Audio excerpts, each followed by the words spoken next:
प्रायः हम सब देखते हैं कि हमारे धर्म पर तमाम विधर्मी टीका टिप्पणी करते हैं। बॉलीवुड के भांड कलाकारों से लेकर के सत्ता में बैठे तमाम विधर्मी नेता सनातन धर्म को टारगेट करके अनाप शनाप बोलते रहते हैं। ये सब सुन करके बड़ी पीड़ा होती है।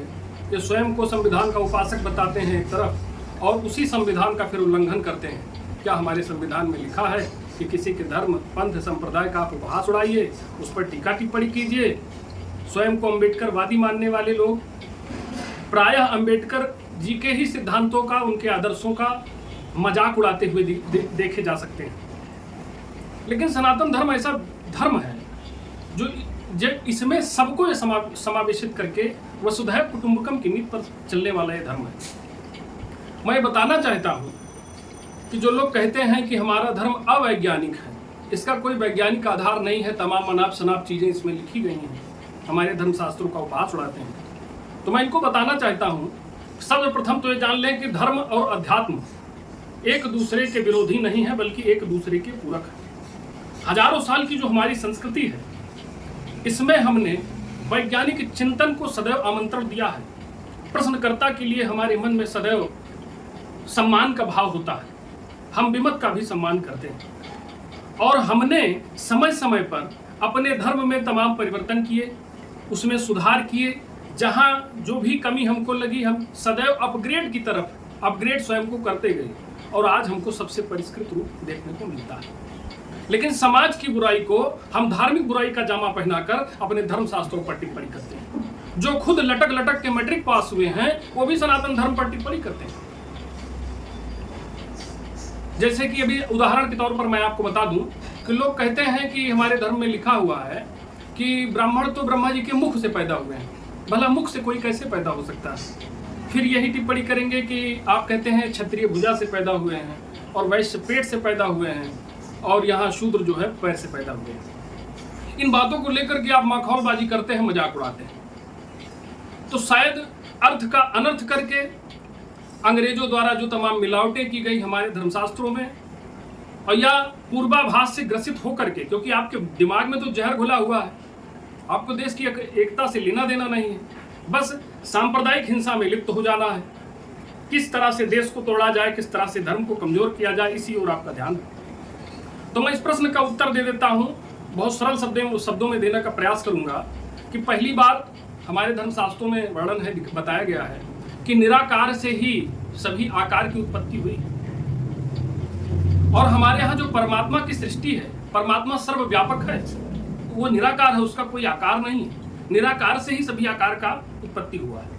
आप शतपथ ब्राह्मण में इसका उल्लेख मिलेगा, आप उसको पढ़ लीजिएगा, स्पष्ट बताया गया है। इसको तुलनात्मक तरीके से, जैसे हमारा शरीर होता है, इसमें सबसे प्रमुख आपका मस्तिष्क होता है, आपका मुख होता है।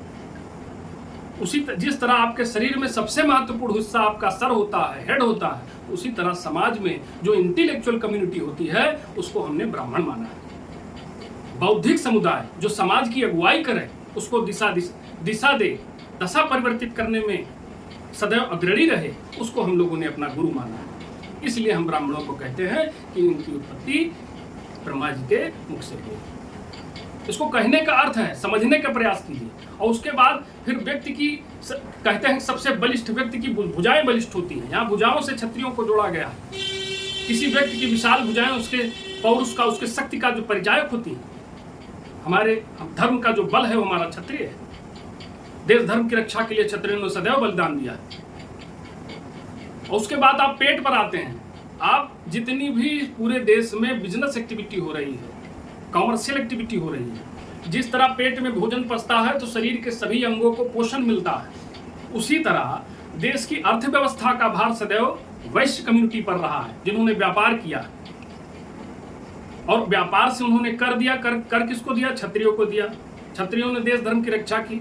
हमारे यहाँ वर्ण व्यवस्था क्या थी? कैसे हमने जाना कि कोई व्यक्ति ब्राह्मण है, क्षत्रिय है, वैश्य है, शूद्र है?